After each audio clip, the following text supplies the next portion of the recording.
Manos e manas, por 9 votos a 2, o Supremo Tribunal Federal entendeu ser perfeitamente legal o direito dos estados e municípios determinarem o fechamento ou não dos templos religiosos como medida de proteção contra a expansão do Covid-19.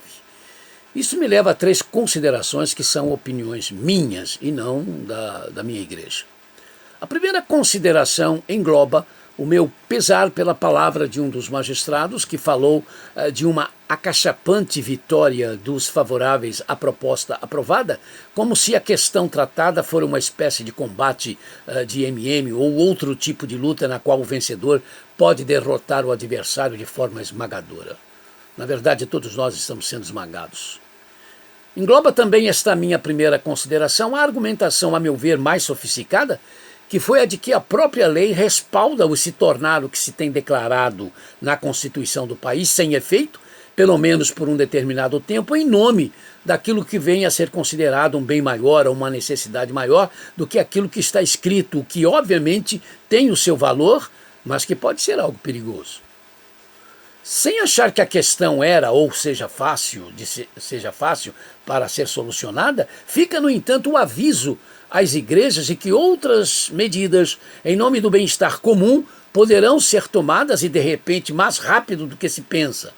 Restringirem dentro do que chamarão de legalidade o nosso direito de, como igreja, por exemplo, insistirmos em considerar o relacionamento sexual entre pessoas do mesmo sexo como não natural e fora dos propósitos de Deus para a humanidade, e isso obviamente sem querer humilhar ou instigar qualquer tipo de violência contra quem quer que seja. As igrejas que venham a insistir em manter tal posicionamento poderão ser tolhidas no seu direito de culto em nome do impedir o discurso do ódio, como aliás já vem acontecendo em vários países. Passar por cima da Constituição sempre será caminhar em solo perigoso. Mas eis que fica a oportunidade de experimentarmos também agora um pouco, ainda que por razões diferentes, o que estão experimentando os nossos irmãos e irmãs em Cristo na Argélia, na China, no Irã, no Nepal e na Turquia. E em alguns outros lugares, quando juízes desses países autorizam o fechamento e até demolições de templos sob a alegação de que a pregação cristã é ofensiva às suas religiões nacionais, às suas culturas, causando assim, dizem eles, a instabilidade nacional e se tornando então, ou tornando os cristãos, uma espécie de ameaça à segurança nacional. A segunda consideração tem a ver com a triste realidade de que, mesmo existindo falcatruas, motivos espúrios, interesses perversos por trás das maneiras como se está lidando com esta praga da Covid-19, nossos parentes estão morrendo, nossos amigos e amigas estão morrendo, nossos irmãos e irmãs em Cristo estão morrendo, nossa gente está morrendo. Eu mesmo, nesses últimos dias, perdi parentes, perdi amigos, perdi irmãos e irmãs em Cristo. E aí, meus irmãos, o que se puder fazer para evitar a proliferação deste vírus se encaixa no que foi dito pelo oráculo divino. Tudo que for verdadeiro, tudo que for nobre, tudo que for correto, tudo que for puro, tudo que for amável, tudo que for de boa fama, se houver algo de excelente ou digno de louvor, pensem nessas coisas. Filipenses 4:8.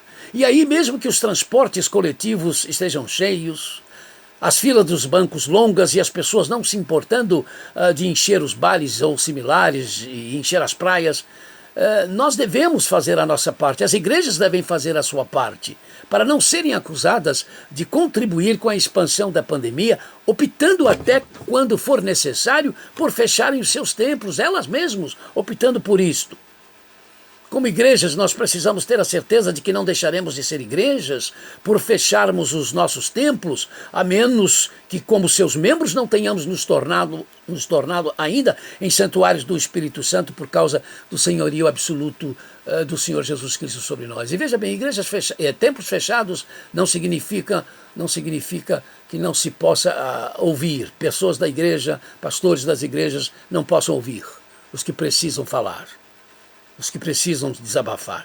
Temos passado por templos cheios, e em vários deles percebe-se que não há distanciamento algum, e vários são os que estão sem máscara, naturalmente sob a alegação de que o nosso Deus é maior. Sim, o nosso Deus é sempre maior, imensamente maior do que os nossos juízes, do que os nossos cientistas, mas quando se lê sobre a exigência ou as exigências do Antigo Testamento em relação à higiene, aos cuidados com os fungos nas paredes, a política do puro e impuro, mesmo que não se possa endossar as mesmas quando recebem o status de obras para a salvação, fica evidenciado que Deus recomenda a prudência. Há a nossa parte que precisa ser feita.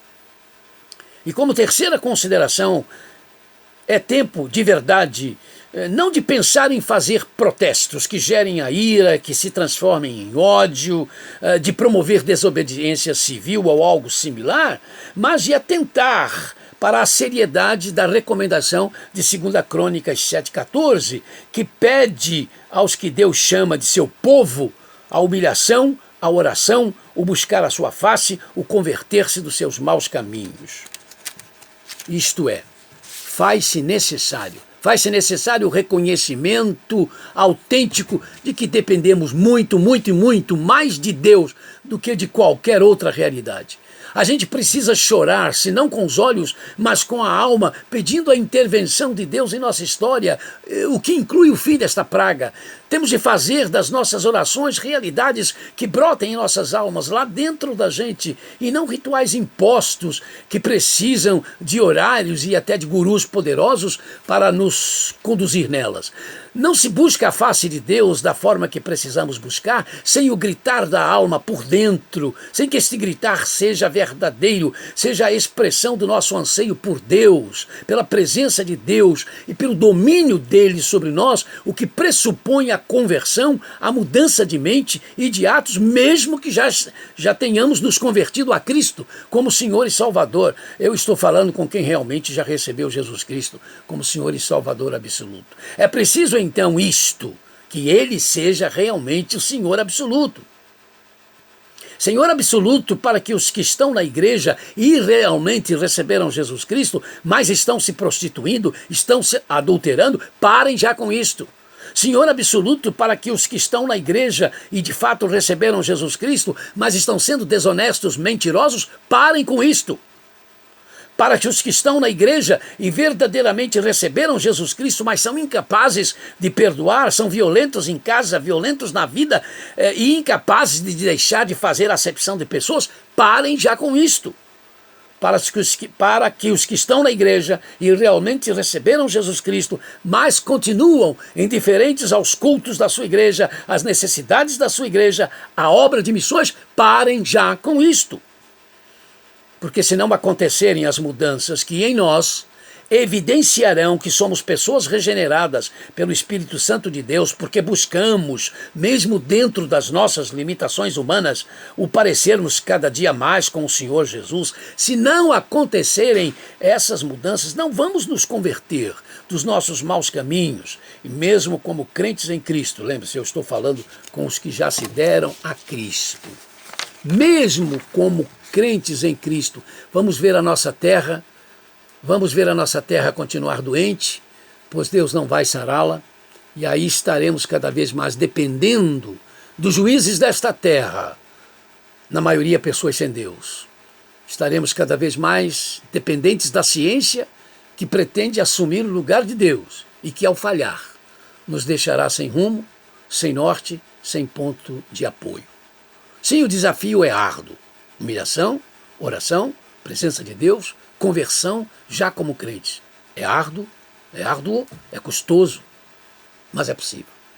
Só assim a gente pode orar de fato, verdadeiramente. Senhor, olha, quão imenso tem sido o mar da nossa vida, no que nós estamos passando. Mas porque Jesus pode e quer estar nos nossos barquinhos, nós vamos conseguir chegar onde temos de chegar, mais do que vencedores.